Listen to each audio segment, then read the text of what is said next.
اب درخواست کروں گی جناب ڈاکٹر جاوید شیخ سے کہ وہ آئیں اور آ کے اپنے خیالات کا اظہار کریں. محترم فیصل عزیز احمد صاحب اور محترم جناب منیر احمد صاحب،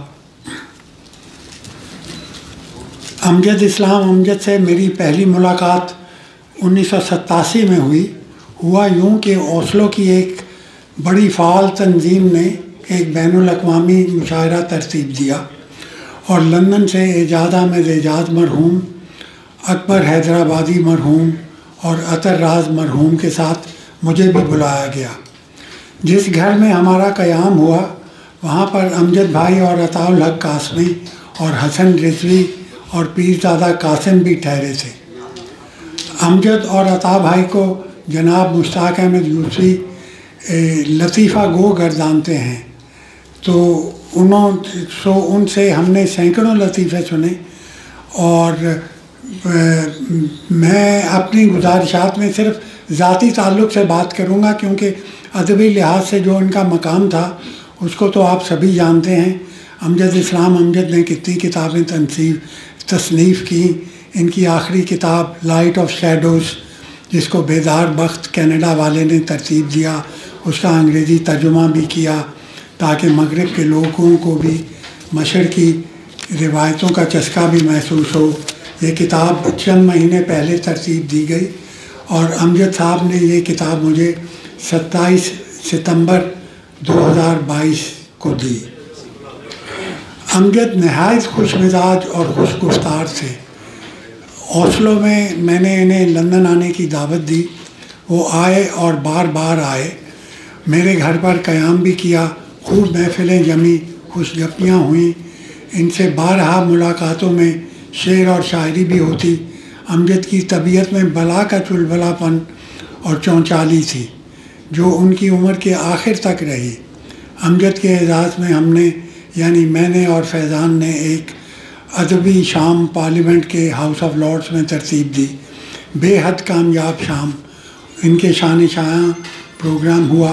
امجد خود بھی اس پروگرام سے خوش تھے اور اسے ایک یادگار پروگرام گردانتے تھے. یہ بھی انسانی فطرت کا عجیب عقدہ ہے کہ موت ایک اٹل حقیقت ہے، وہ سب کو آئے گی اور جب مرنے کو کوئی نہیں بچے گا تو موت بھی اپنی موت مر جائے گی. پھر بھی ہمیں ہر موت کا غم نہیں تو افسوس ضرور ہوتا ہے. حال ہی میں ترکی اور شام کے زلزلے نے ہمیں افسردہ کر دیا. پھر بھی اگر یہ موت اپنے کسی شناسا کی ہو، کسی دوست کی، کسی عزیز کی، غمگین ہونا تو طے ہی ہے. اللہ ان دونوں مرحومین کی مغفرت فرمائے. میری دوستی دونوں سے تھی اور کافی پرانی تھی. میں جب بھی پاکستان جاتا تو کراچی میں ضیاء محی الدین صاحب سے ملتا اور لاہور میں امجد کے گھر پر بھی جاتا. فردوس بھابھی خوب تواضع کرتی اور ایک شام میں تمام ملاقاتیں طے کر لی جاتی کہ کس کس کو ملنا ہے. یا تو امجد ان شخصیات کو گھر پر ہی بلا لیتے یا ان سے ملاقات کا وقت طے کر لیتے. عموماً اشفاق صاحب اور بانو آپا کے ہاں ایک بڑی محفل ہوتی جس میں امجد بھی شرکت کرتے، عطاء الحق قاسمی بھی ہوتے اور ہمارے دوست ڈاکٹر عمر عادل اور اوریا مقبول جان سبھی ہوتے. ضیاء محی الدین سے ہمارا تعلق ذرا جابرانہ تھا. ان سے میری شناسائی ہمارے محبی اور محترم جناب ایوب اولیا صاحب نے کروائی تھی. ایک محفل میں ان سے ملاقات ہوئی تو ایوب اولیا ان کے ساتھ بے تکلفانہ گفتگو میں مصروف تھے. میں نے ایوب سے کہا کہ میری ضیاء بھائی سے ملاقات کرواؤ. میں ان کو جانتا تو تھا ہی لیکن یہ مجھے پہچانتے نہیں تھے. میری تشفی نہ ہوئی. پھر بھی ہر محفل میں نے زبردستی انہیں ایوب اولیا کا حوالہ دے کر ان سے ملاقات کی. فیض صاحب کے انتقال پر جو 1984 میں ہوا تو یہ اردو مرکز کے ایک جلسے میں تشریف لائے تو افتخار عارف صاحب نے مجھے ان سے ملوایا. تو اس کے بعد میں افتخار بھائی کے حوالے سے ان سے دوبارہ متعارف ہوا تو اس کے بعد نہ صرف انہوں نے مجھے پہچاننا شروع کر دیا بلکہ جب بھی پاکستان جاتا تو ان سے ضرور ملاقات ہوتی اور وہ یہ میری رہنمائی کیا کرتے. اور خاص طور پر جو ان کی پڑھت کا سلسلہ جو بے حد مقبول ہوا تو اس میں نہ صرف یہ مجھے بلاتے بلکہ 31 دسمبر کو لاہور میں مجھ سے ملاقات بھی کرتے اور میں اپنا پاکستان کا دورہ دسمبر ہی میں رکھتا. ناپا میں بھی انہوں نے 3-4 دفعہ اور ان کے والد مرحوم خادم محی الدین صاحب سے میں کبھی نہیں ملا. ایک انتہائی قابل آدمی تھے.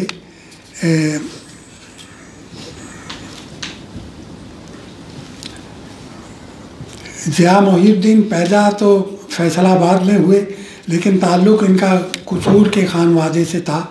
ان کی تعلیم بھی قصور اور لاہور کے درمیان رہی.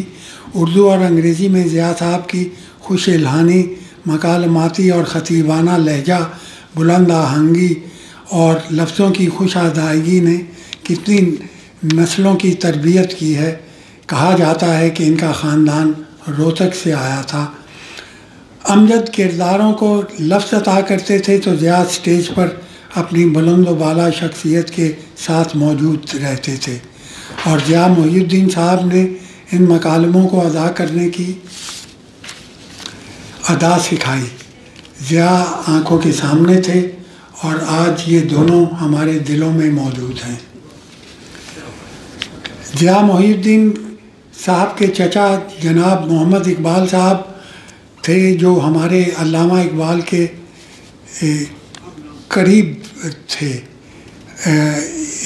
این فاسٹر کی پیسج آف انڈیا یا لارنس آف عربیہ میں مختصر مگر جامع کردار، یا راڈا کے Royal academy of dramatic arts کی تشریح انہوں نے ناپا میں کی جس کو نیشنل اکیڈمی آف